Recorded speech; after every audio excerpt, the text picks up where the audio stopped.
Hello, welcome to Techture math. आज के session में हम देखेंगे कि किस तरह से हम एसक्यूएल आरपीजीएल प्रोग्राम के थ्रू एक टेबल क्रिएट करेंगे जिसमें जो भी हम डेटा टाइप यूज़ कर रहे हैं वो सारे न्यूमेरिक रिलेटेड होंगे।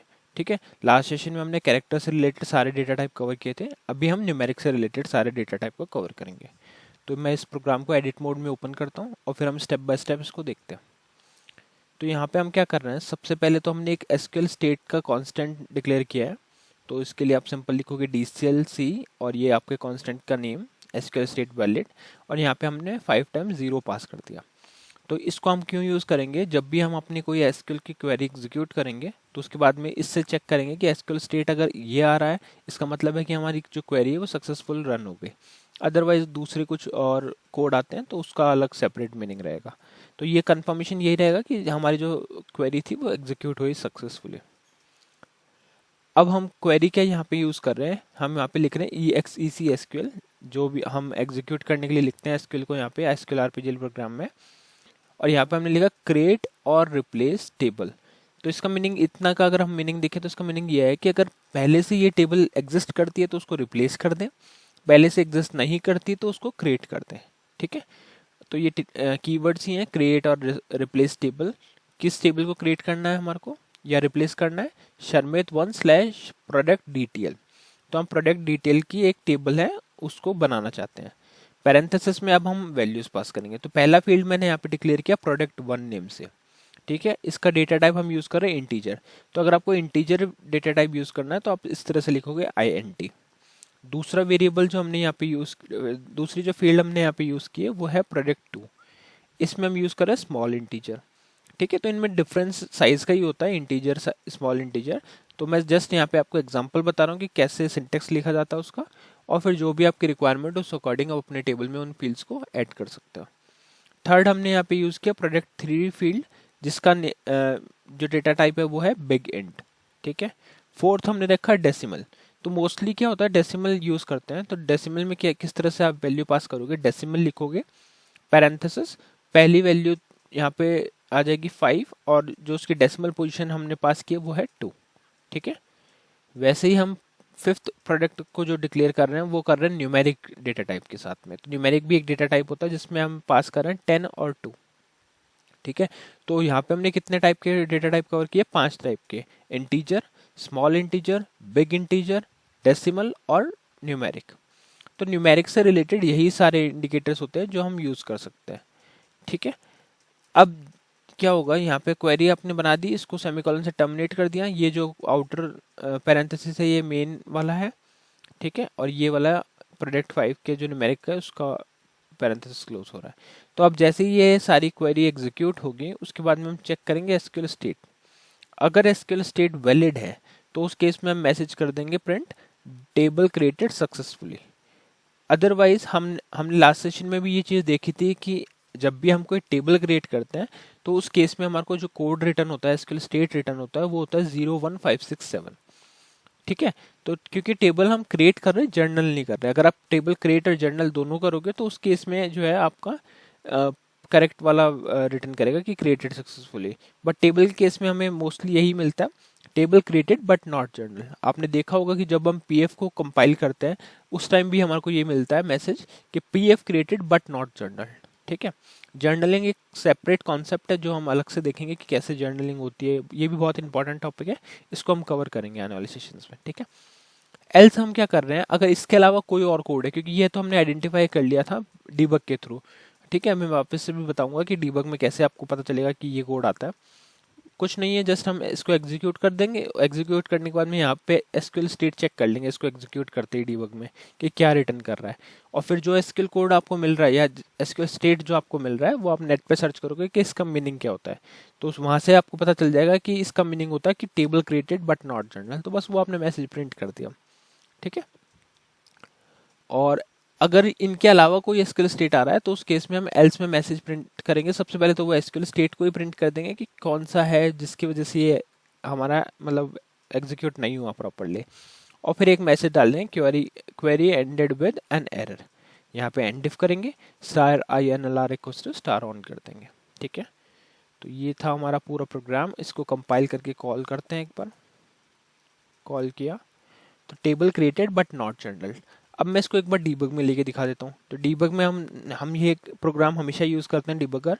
इसमें हम क्या कर रहे हैं, सबसे पहले तो एसक्यूएल आरपीजीएल प्रोग्राम को कंपाइल कर रहे हैं सोर्स के साथ में, फिर हम एंड डीबग कर रहे हैं कि अगर पहले से मान लो किसी ने डीबग पे कोई कमांड एग्जीक्यूट की हुई है तो उस केस में हम उसको एंड डीबग कर देंगे।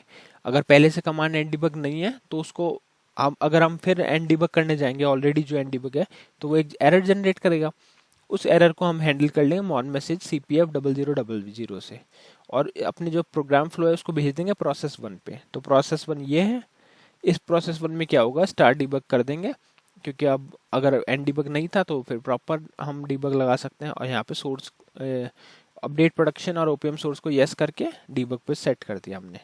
फिर हम प्रोग्राम को कॉल कर देंगे और प्रोग्राम कॉल करने के बाद में एंड डीबग करके बाहर आ जाएंगे, एंड पीजम कर देंगे। तो ये जस्ट मैं एक प्रोग्राम यूज करता हूँ डिबगिंग पर्पस के लिए, ठीक है।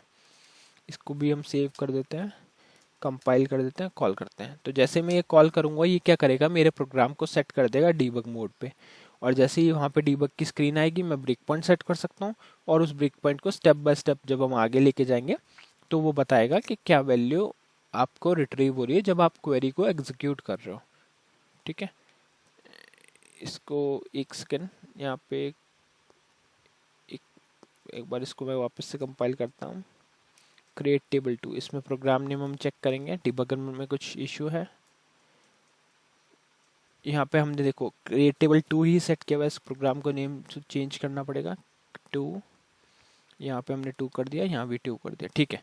अभी सही है। वो क्या हुआ था कि जो हमारा पहले वाला प्रोग्राम था, ये प्रोग्राम उस डिबगर को हमने उसके लिए यूज़ किया था, तो वहाँ पे वो उसको सोर्स से कंपाइल कर रहा था। तो इसको कंपाइल किया, फिर से कॉल करते हैं। अभी ये डीबग पे चला जाना चाहिए प्रॉपर। उसको सोर्स नहीं मिल रहा था हमारे डीबगर प्रोग्राम से, तो हमने उसको अपना प्रोग्राम नेम बताया कि अब जो हम सोर्स के लिए कंपाइल कर रहे हैं वो है CRT टेबल 2 प्रोग्राम। तो ये कुछ टाइम लेगा, फिर डीबग की स्क्रीन ओपन होगी, वहाँ हम ब्रेक पॉइंट सेट कर सकते हैं। यहाँ मैंने ब्रेक पॉइंट सेट किया BR1 F10 किया।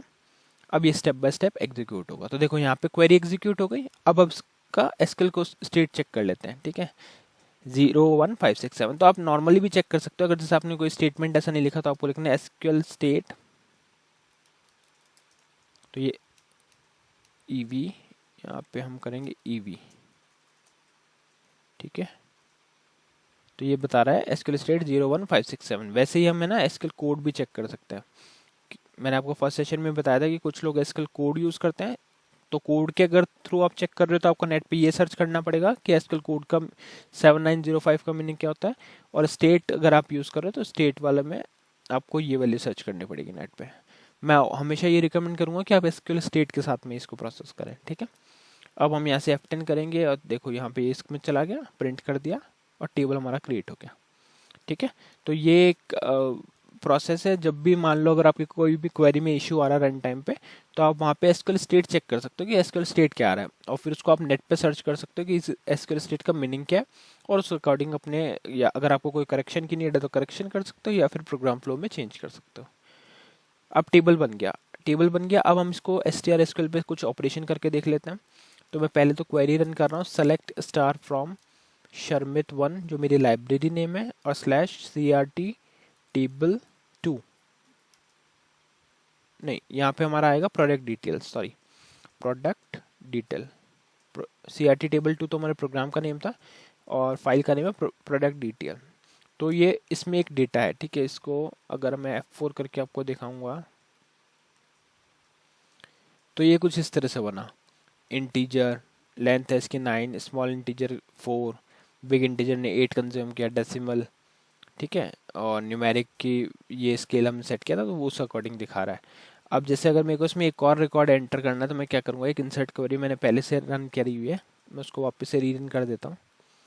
ये है, इसमें बस वैल्यू चेंज करेंगे हम 50 50 50 50, ठीक है। इसको मैं करता हूँ एंटर। अब हम वही क्वेरी वापस रन करेंगे, तो वो डेटा इसलिए आ रहा है पहले से क्योंकि मैंने क्वेरी रन कर दिया था इंसर्ट का, तो वो डेटा शो हो रहा है। तो अभी सेकंड रिकॉर्ड आ गया 50-50 वाला, तो जो डेसिमल और न्यूमेरिक था उसमें इस तरह से आ रहा है विद डेसिमल स्केल, ठीक है, और जो नॉर्मल था उसमें नॉर्मल वैल्यू आ रही है। तो कुछ जगह रिक्वायरमेंट ऐसी होगी जहाँ पे आपको ये यूज़ करना पड़ेगा इंटीजर, कुछ जगह पे आपको बिग इंट की नीड होगी, तो वो जैसा भी आपको सही लगता है, सुटेबल लगता है, उस अकॉर्डिंग आप अपना डेटा टाइप सेलेक्ट कर सकते हैं। अभी वाला सेशन में हमने जैसे इतना डिस्कस किया कि अगर इन इंटीजर को अपने प्रोग्राम में, मतलब इन न्यूमेरिक वेरिएबल को अगर प्रोग्राम में डिक्लेयर करना, सिंटेक्स क्या होना चाहिए उसके लिए, ठीक है। तो वो बस हमने यहाँ पे डिस्कस कर लिया और देख लिया कि कैसे टेबल क्रिएट होती है न्यूमेरिक डेटा टाइप के साथ में। आई होप ये सेशन आपको क्लियर हुआ होगा। नेक्स्ट सेशन में हम बाकी टॉपिक डिस्कस करेंगे। So thank you for watching tech Sharma.